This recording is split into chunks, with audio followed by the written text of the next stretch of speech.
लढत आणि संघर्ष चढ उतार हा आयुष्याचा भागच आहे. त्यांच्याशिवाय आयुष्याला काय अर्थ आहे?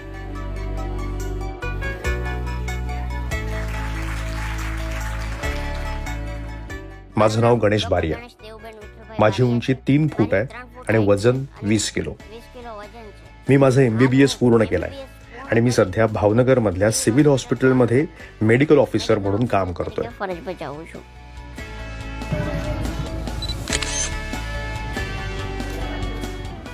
भावनगरचे वैद्यकीय अधिकारी गणेश बारिया यांना लोक छोटे डॉक्टर म्हणूनही ओळखतात. जेव्हा मी प्राथमिक शाळेत होतो तेव्हा सर्कस मधल्या लोकांनी माझ्या वडिलांना 5 लाख रुपये देऊ केले होते मी सर्कस मध्ये येण्यासाठी. पण वडिलांनी तो प्रस्ताव नाकारला आणि त्यांनी मला पुढे शिकवलं. माझ्यासाठी ती मोठी प्रेरणा होती.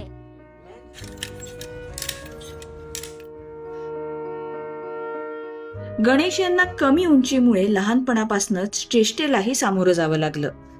5 કિલોમીટર નિશાળ ગામથી નિશાળ છે પ્રાથમિક.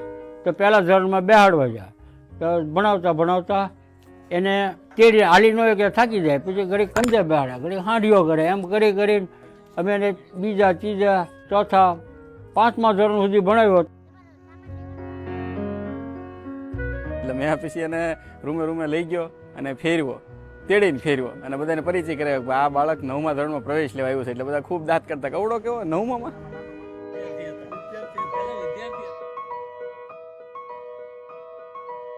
वैद्यकीय शिक्षण मिळवण्यासाठी तर गणेशना बराच संघर्ष करावा लागला. 12वी सायन्स आणि त्यानंतर नीटची परीक्षा दिल्यानंतर मी MBBS ला प्रवेश घेतला. पण शारीरिक कमतरतेमुळे मेडिकल काउन्सिल ऑफ इंडियानी माझा अर्ज नाकारला. ते वर्ष होतं 2018. त्यावेळेस प्रचंड निराश झालो. आशेचा कोणताही किरण मला समोर दिसत नव्हता. गणेशना MBBS ला प्रवेश मिळावा म्हणून त्यांचे शिक्षक दलपत भाई आणि राजवंत भाई हायकोर्टात गेले, पण ते केस हरले. हायकोर्टात हरल्यानंतर मी निराश झालो होतो. मला काही पुढे मार्गच दिसत नव्हता आणि पुढे काय करावं हेही कळत नव्हतं. मी निराश झालो होतो कारण माझं डॉक्टर होण्याचं स्वप्न पूर्ण होताना दिसत नव्हतं. त्यानंतर सुप्रीम कोर्टाचा निर्णय मात्र गणेशच्या बाजूने आला. 22 ऑक्टोबर 2018 सुप्रीम कोर्टानं असं म्हटलं की शारीरिक कमतरतेमुळे MBBS ला प्रवेश नाकारला जाऊ शकत नाही. दलपत कटारिया दिल्लीला गेले होते. वकील कोर्टातनं बाहेर आले आणि आपण खटला जिंकला आहे त्यांनी सांगितलं.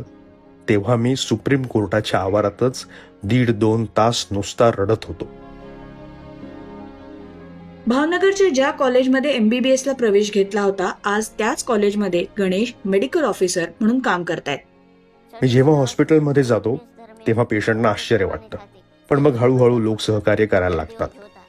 माझ्या उंचीचा फायदा म्हणजे छोटी मुलं माझ्याशी खूप छान बोलतात. त्यांच्या छोट्या समस्या ते मला सांगतात, जे ते इतरांना सांगू शकत नाहीत.